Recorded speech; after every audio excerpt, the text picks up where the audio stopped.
straight out, hey, like, who's your favorite artist that got you in it? I'll say Michael Jackson. I used to wear the penny loafers, shoes, white socks, slacks, hat, glove, all that. I had that crap. Did you have the moonwalk down?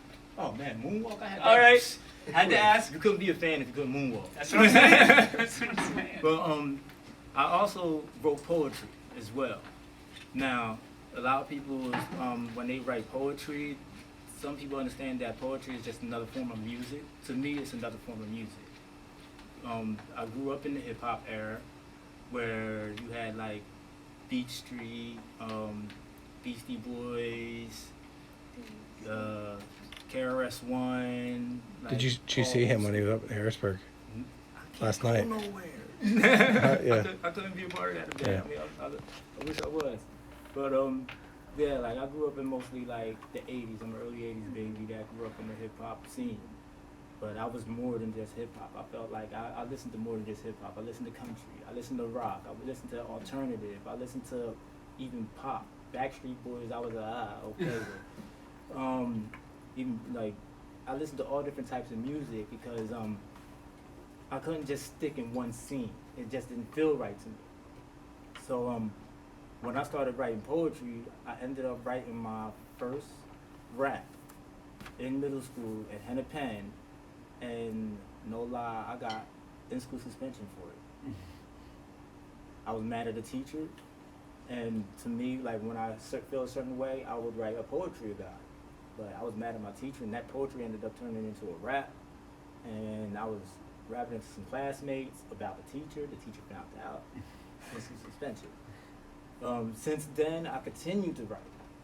So I would write freestyle basically going off the top of your head with some lyrics. Or That's all I've known you for, by the way. Rhyming words, Yeah. lyrics. There's a few different ways of freestyling where you can freestyle and be able to create a story right then and there, or you can freestyle and be like a Dr. Seuss cat in a hat type person. You know what I mean? You know what I mean? I live in the back. I'm wearing a hat. How cool is that? Like type thing. But What is your favorite? And do you do both or do? me, I'm so into freestyling a story than it is to just freestyling like I would call like nursery type style. Like I would freestyle a story because especially in a live setting when I perform, I feed off energy. That's my main thing, especially when it comes to performing, is the energy that I get from the people that's in the crowd. Even if their energy is a little low, I have this thing, I just was explaining to him earlier, I have this thing where I want the crowd to feel my energy to get them uplifted. Because if they feel my energy, that'll make them get out their seats like, oh my God, wow, I never expected that. Like, those would be like the type of language that I'll sit there and look for the people that, my listeners, like, I didn't expect that. So, a lot of the times when it comes to freestyling, that'll be the energy I'm looking for. Same thing in my music. My music, sometimes when I write it, I'm looking for different emotions. A lot of my music, if you would listen to it, it feeds off of mostly emotions. A lot of what my story was like. Growing up, I ain't gonna lie to y'all, I had a troubled life. Like, I've been out here, born and raised in York. You know, I spent half my life in Maryland. Born and raised in here. I've been through the street life. I've been through the jail life. I've been through the whole drug life. It's been there. You know what I'm saying? I did harsh drugs. I only smoke weed, drink liquor. But guess what? It is still a drug, no matter what, no matter how you look at it. So I've transformed everything that I've been through and started writing my stories. My first few mixtapes and albums that I did tells mostly of the emotions that I was going through, from how I lived to even relationships. Relationships was always my big problem in my first actual album. Like, girls broke my heart. I couldn't help it. It's either I broke theirs, they broke mine. Either way, I had to write about it. Lately, I've been working on more of the back end story of who I am. Like, my stage name is Csmoke, which is actually an acronym for creating songs, making others keep entertaining. So I feel like whenever I walk into a room or a studio and I have artists that's there, or there's any artist that's around me, I mean, he can vouch for it. It's like I light up the daggone room. So I'll be the one sitting at the stage. I don't care if I'm the only one at the stage. I'll tell you, yo, keep going. Keep going. I'll be the one dancing to you, bopping my head, all that, because that's how I feel about music. You know, I like that energy that I expect from somebody to give me, I give it back. And that's how the whole creating songs, making others keep entertaining. It's like trading energy. Oh yeah. It's like you're trying to inspire them, their energy, and then they rise up, and then them rising up. Helps me rise. Yep. Helps It's a me back keep and forth. pushing. I have been through some struggles where you could say that I've been through so much struggles that a person would end up giving up what their dreams are. You know what I mean? If your dreams in the music, I'll tell a person straight out, don't. And I'll be honest with you, I'm wearing 2 ankle monitors on house arrest, and I don't get off till December, and I've been on, I think, for 9 months now. Long trip sitting in the house. But I have not stopped. I've been still putting in work at my house, in my home studio, still recording music, still writing music. Thank Lord that I'm allowed to even go out and do community events and still perform, so it's not like I'm a hidden face or dying out. People still actually get to support me, you know, on other areas. I would be saying, like, in the music world, there is sometimes you'll come across people shooting favoritism, but that's more on the business aspect of music. I would say don't focus on the business aspect of the music at the time, especially now. I would focus on your creation, your crafting, you know what I mean? How you would actually represent yourself as an artist. Because everybody in here is an artist. Whether you're just a drummer, whether you just play keys, whether you just play guitar, even if you're a vocalist, at every point you're an artist. I don't care if you have to paint the music, you're an artist. You know what I mean? And I would always tell people to stay focused on that. Like, that is where you want to be at. That's where you're crafting. That's what your creation, because you're creating your character at that point. You know, and the people will see that character, and they will always give into that character. They'll give into who you are as an artist, and that's who they'll follow. They'll love that person. Never try to be somebody else outside yourself. That's the #1 key. Because how many people here listen to a lot of hip hop? All right. How many people here listen to a lot of country? A little bit of country. Pop. If you take notice to a lot of mainstream music, it all sounds the same. Hip hop sounds the same. They call it evolving, I call it trash. Why do you think that is? There's no lyrics. There's no story. You're not telling me nothing, and everything is always geared to damaging a person's life instead of helping a person's life. That's where I see hip hop at the moment. There's only a few major artists that's up to date that I can say I can really sit and listen to. Country. If you pay attention to country music, if you know, I know old school country.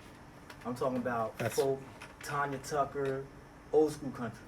If you listen to it now, it's starting to sound like pop music. Or Southern rock. Exactly. Agreed. I mean, They don't call it Southern rock anymore. Like a lot But of it's music what it is. A lot of music has been gearing towards that pop sound, and like they're losing the edge of like that originality, old school sound. But ain't nothing wrong with it. You know what I mean? A lot of people listen to that now. I mean, a lot of people y'all age listen to like that pop sound. So I don't knock it. I just miss the music.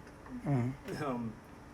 Like, What did you say before that what we were doing there? You had a rhyme. Oh, like Your rhyme. Those were songs that, like, when we was sitting here playing around before, they was practicing. I guess a lot of the riffs was like the material that I already had written and recorded.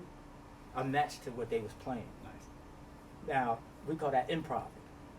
And he knows from me doing it at Depot all the time, I would improv a lot of my songs with the live sound. Like he was familiar with the "Don't Get Aired" sound when he came in. He knew it from the rip. He was like, I know that song.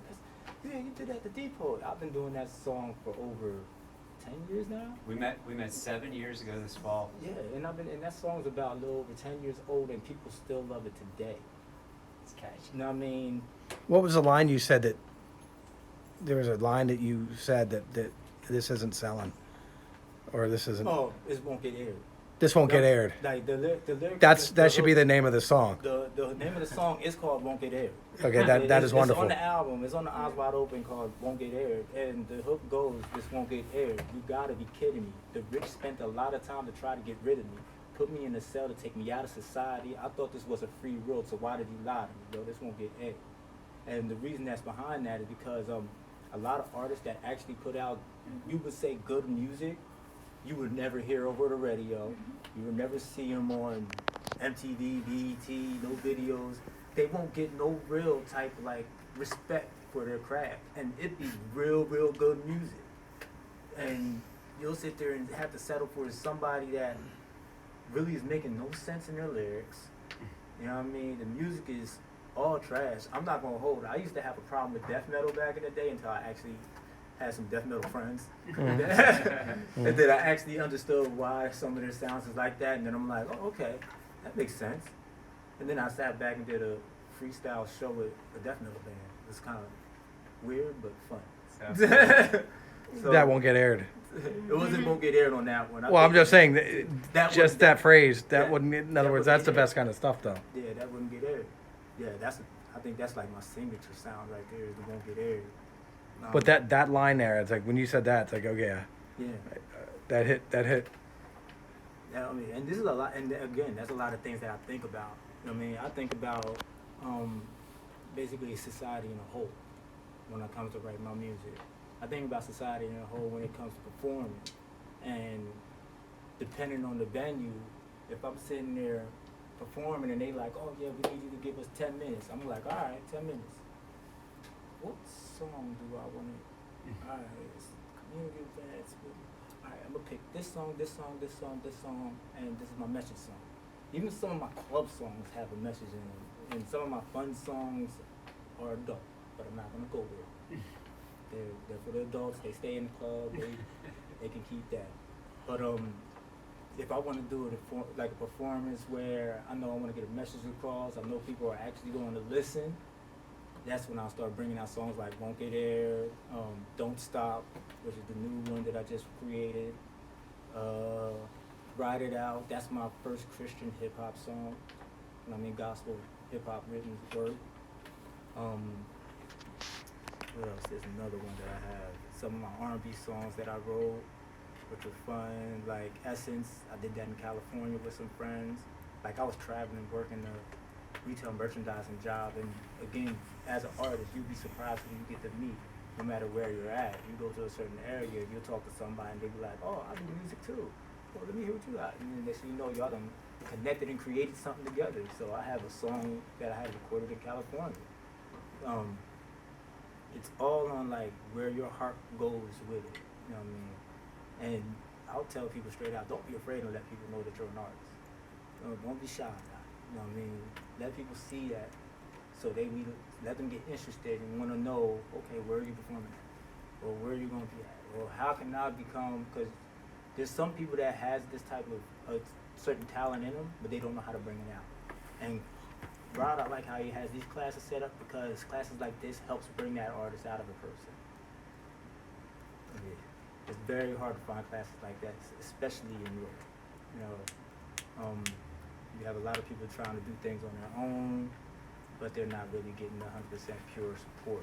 Here, you'll get that 100% support, so it's good to stay through this. But I don't just write hip hop, I write R&B. I just recorded an R&B song, and I think I'm selling the R&B song because I know I can sing, but I don't like to sing. You know, so that's my like borderline. Like I'll sit there and listen to it 1,000 times, and be like, "Dang, it sounds good, but I don't know.